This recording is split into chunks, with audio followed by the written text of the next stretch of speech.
Hello lovelies, welcome to Narcfreeformula. My name's Freedom, thank you for joining me. Today's episode is about how to not get played by the narcissist.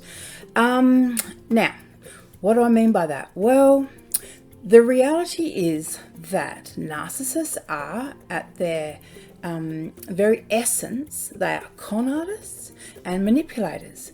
And it doesn't matter whether you're together or separated, the narcissist will try to manipulate you at some stage in the future or con you at some stage in the future.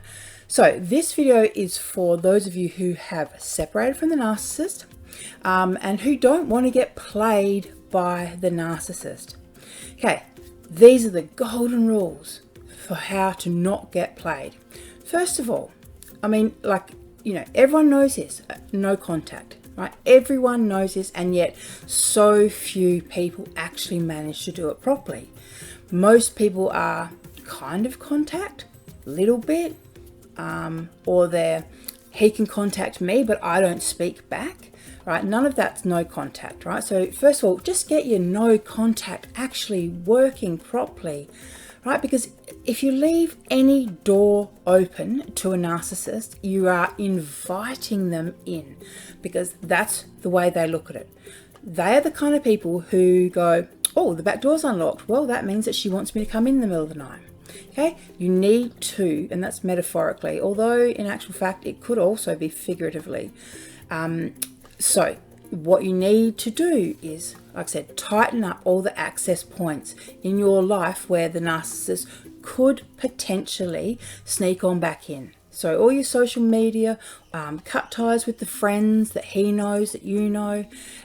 Really, like I said, just lock it all down and be serious about it, because, they sell us on a dream, right? On this romantic ideal of you and me against the world, that this is a real love and it's a big love and no one's ever loved like us. They sell everyone on the same dream. And what happens is when they want to re-enter our reality, they use that dream against us. They use it to gain re-entry, gain access back into our lives. So we need to tighten up all of our no contact. Then we also need to be aware of tricks that they will play. So often, and I speak from personal experience, often they will try, reach out to you when they're horny, lonely, not getting enough supply at home, with the new supply, when there's a need. And the thing is, like I said, they are self-serving.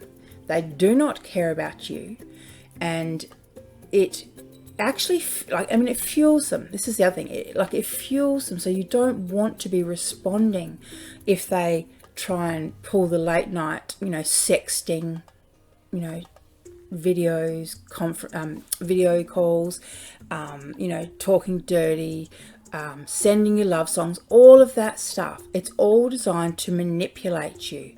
They have a need and they have a want, and it's to make, at that particular time, it's to make them feel good about themselves, or for them to feel like they're cheating on the new supply, or whatever it is that's going on. But at the end of the day, they are playing you if you allow them to.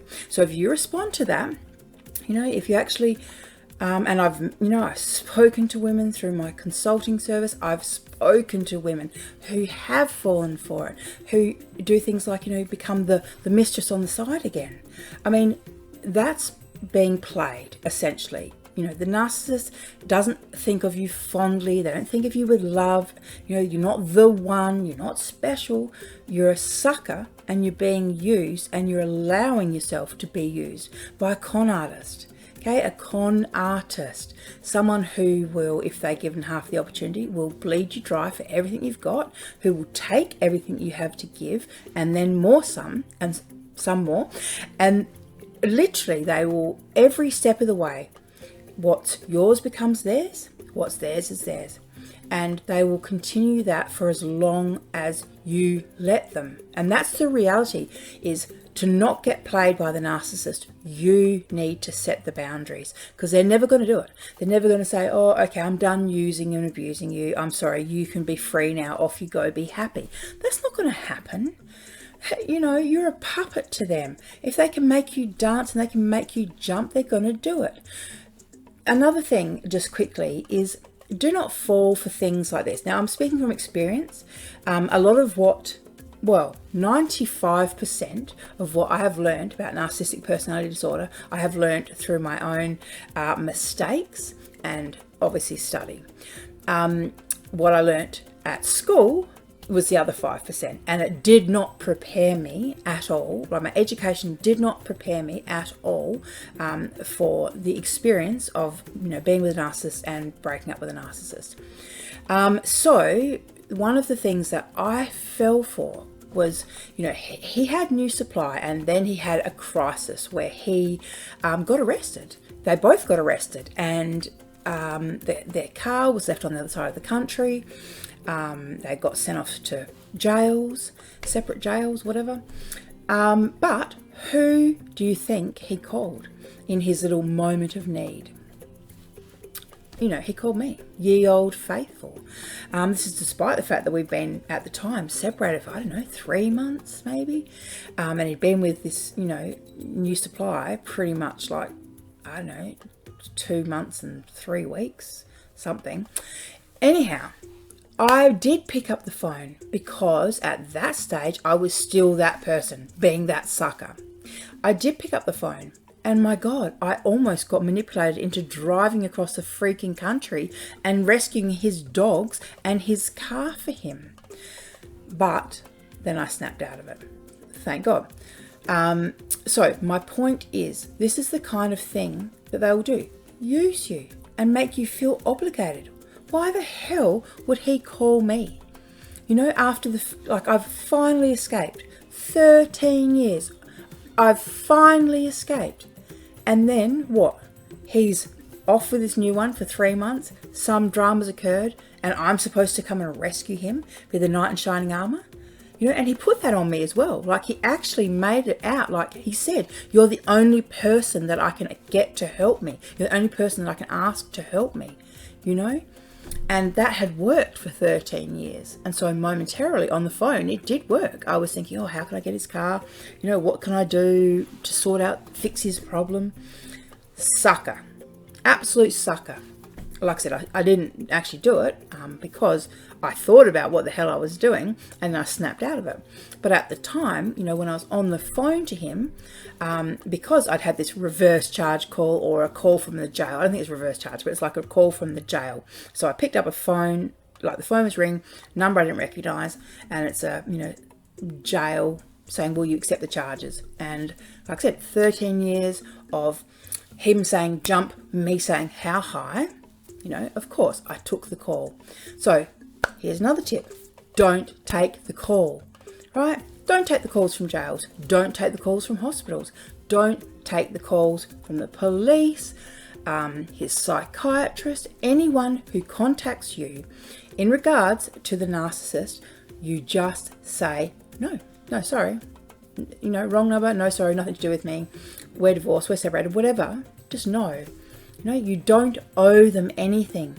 And the quicker that you get that through your head, the quicker you're going to allow yourself to get free and actually be free of the narcissist. Because as I said, they will keep you there in that role for as long as you let them. Literally, every time, you know, things go bad with a new supplier, or they're feeling lonely, you know, like I said, who they're going to text and call. They're going to text and call the person who replies to their texts, who replies to their calls. You know, if you don't reply to them, well, what's the point in them doing it? They'll try it a few times. Granted, they will try it a few times, but they get the hint. And the thing with a narcissist is, you know, if you're not answering their call, they're going to try someone else. And so that's the main thing, is you just want to put enough of a barrier up in place so that they think to themselves it's not worth the effort. Excuse me 1 second. Sorry, I've got children in the background screaming and carrying on. School holidays, they drive me mad. Anyhow, no, I love them, but they are driving me a little bit mad. So what was I saying? Yeah, so you need to put a barrier in place with the narcissist, just long enough, you know, for them to go and try someone else. This is actually a technique that I learned, or a tactic that I learned quite early on when I was actually escaping the situation. I realized that by me withdrawing, so I was doing the whole grey rock thing and I was doing it like an absolute queen, I got to tell you, and it worked. It absolutely worked. You know, the more I kind of didn't shine and the more I kind of held back my energy, the more he started looking for other people.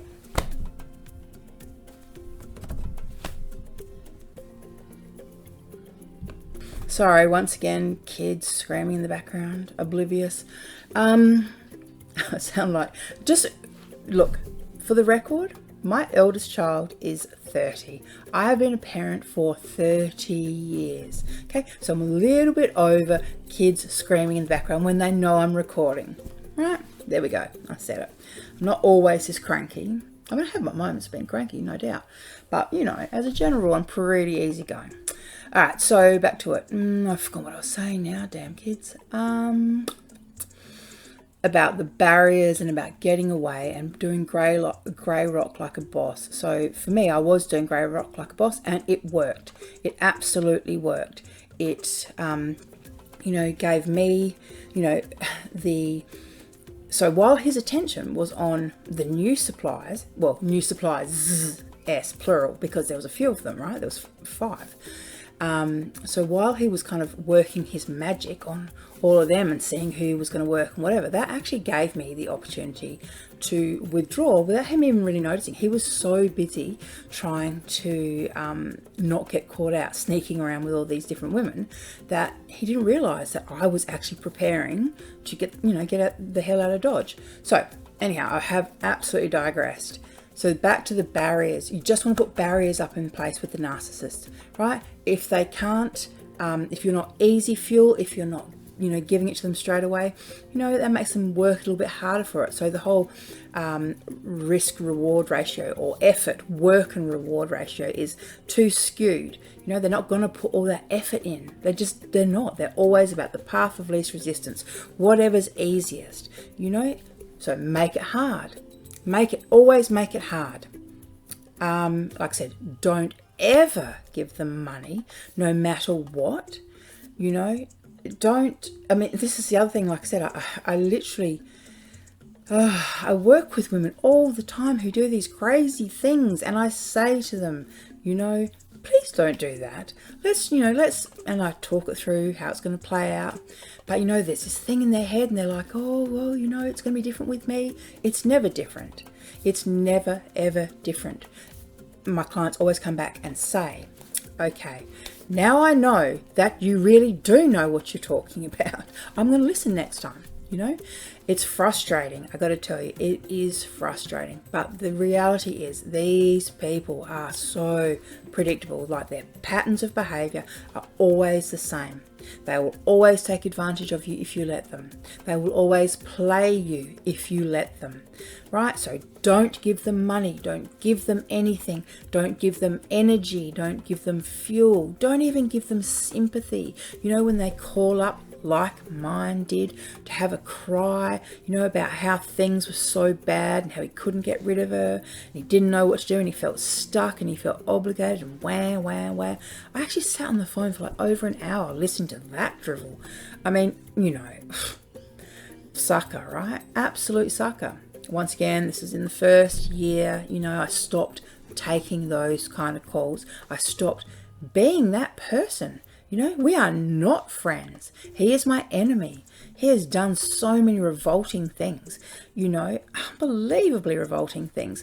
So I need to remind myself of that, right? Just because I'm a good person doesn't make him a good person. Just because you're a good person doesn't make your ex a good person, right? And you don't get this whole, like a lot of people say, you know, oh, just because they're bad doesn't mean that I have to, you know, become a bad person. You're not being a bad person. Having boundaries in place is not being bad. Having boundaries in place is healthy, especially when you're dealing with predators, with people who are con artists, manipulators, liars, thieves. You need boundaries in place with these people.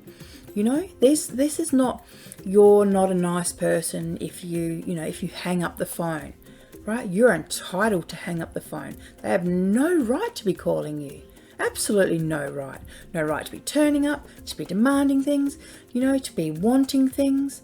I mean, the other really big way I see women being played is with the kids, right? What I see is this. I see narcissists who are trying to get around no contact, right? And they use the children to do it. So every time, the exchange of dropping the kids off, whatever, the narcissist manages to talk to their ex. They manage to get some fuel, whether it's through fear, making the ex feel afraid, whether it's through flirting with them, a whole lot of different things. Essentially, it's all the same. It's all about the fuel and about how it makes the narcissist feel good, feel good about themselves momentarily, right? So when you're doing the kids and the drop-offs and that kind of thing, this is not their time to have access to you. You don't have to hear about what they think about the way you're raising your children. You don't have to hear about their opinions on anything, okay? They can have opinions, that's fine. You don't have to hear them, okay? You are not obligated to listen to them. And like I said, this is something that women fall for all the time. Oh, but he's their dad. Yep, that's great. He is their dad. Congratulations. And so, you are his ex. You don't have to listen to him just because he is their dad. Okay? He's also a narcissist. He's also not a very nice person. He's also taken advantage of you, them, the situation, hurt everyone, caused huge chaos. Remember that stuff. And if he's not being a good dad, then, right, as I always say, no dad is better than a deadbeat dad. Deadbeat dads demoralize children.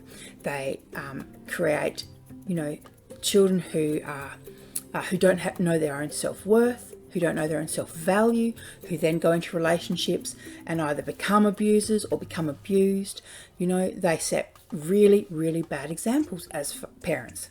I won't just say as fathers. I mean, obviously, as always, my channel is for women. I'm talking to you girls, but there's always a couple of blokes on, who will watch, and that's fine and great.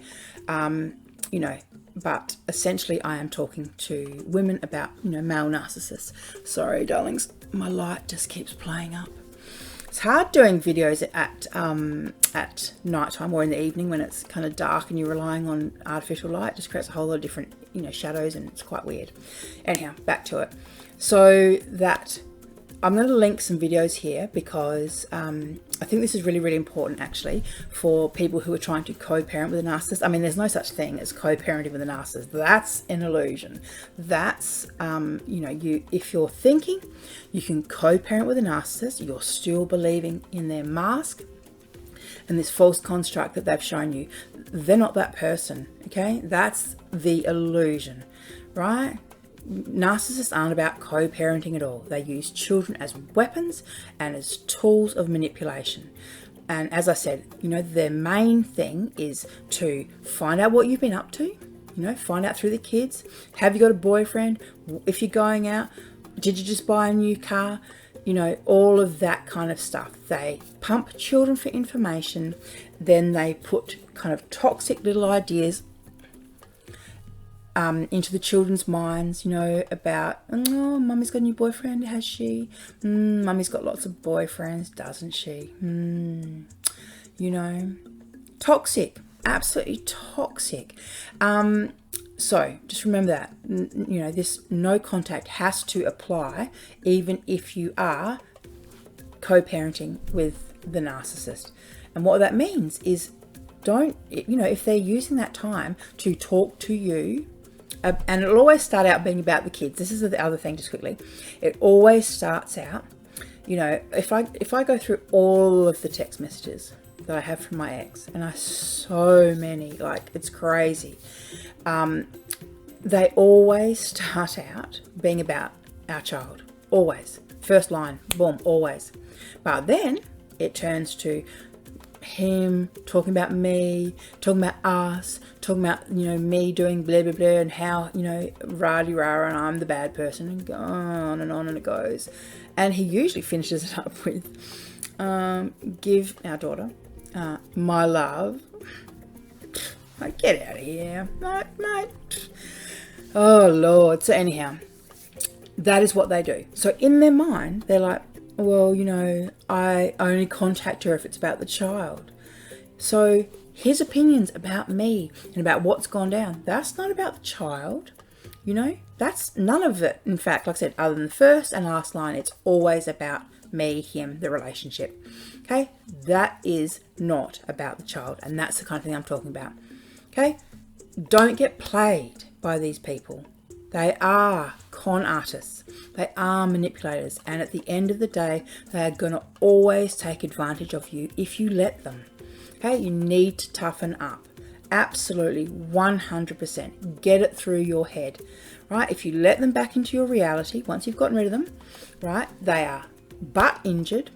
So there's a narc injury. They've created, you know, that in itself, like that you managed to either get away or that you managed to survive without them, that creates a narcissistic injury, right? So the narcissist who comes back, who gets back together with you when there's narcissistic injury involved, is dangerous, right? Now they're like, well, I'm going to show you.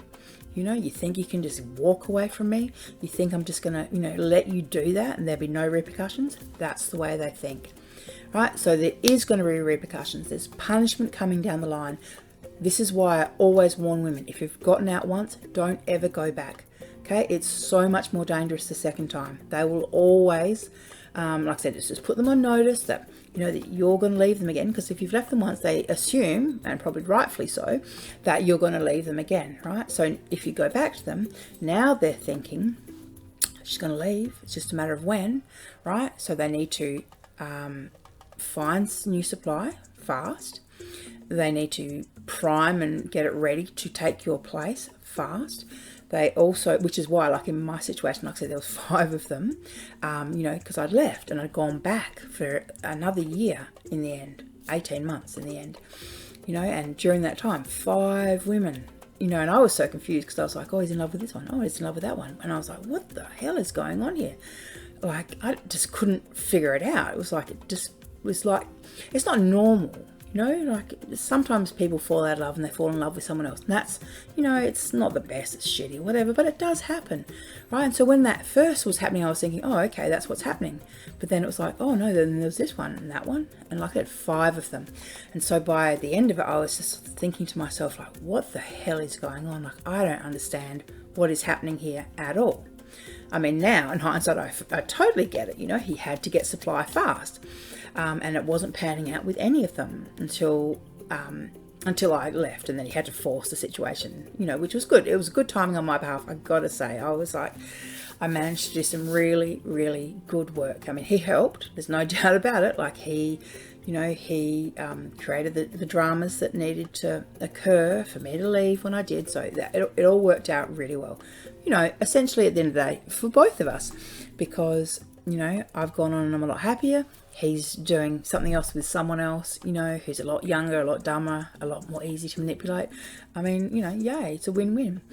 But anyhow, what was I saying? Sorry, like I said, I got distracted again. It's because I'm sitting in my bedroom, and when I'm in my own space, I'm feeling, you know, just more kind of casual. I think I was just saying about when you go back, that's right, about how they're going to have to punish you and replace you. And so you're going to witness them, you know, like I said, trying on other women, you know, seeing if it'll fit. And that is painful. You know, it is painful, especially when you've come back together with them, thinking that you're getting back together to give it another chance, you know, or you're getting back together because, you know, he's realised that he can't treat you that way and blah, blah, blah. But in actuality, going back to a narcissist is just you making sure they're fed, housed, sexed, you know, making sure they've got all their support structures in place while they replace you, while they try and find someone to replace you. And they get to, like I said, punish you as well, you know, put you down, ghost you, you know, bugger off for 2 days at a time, you know, do all kinds of weird things to mess with your head, which, like I said, fuels them, punishes you, and that's the whole reason why they do it. All right, lovelies, I've spoken far too long, but I think you get the idea. Don't let these people play you, okay? This is just all, it's the same thing. They all do the same thing. You are not the exception to the rule. If you're sitting there thinking, oh, well, that was her and her situation, and like I said, I speak to, I speak to, I'm just going to leave it. Oh, there it goes. You know, I speak to women from all around the world, and their stories are all the same. You know, it's just, this is what narcissists do. All right, lovelies, thank you for listening. Bye.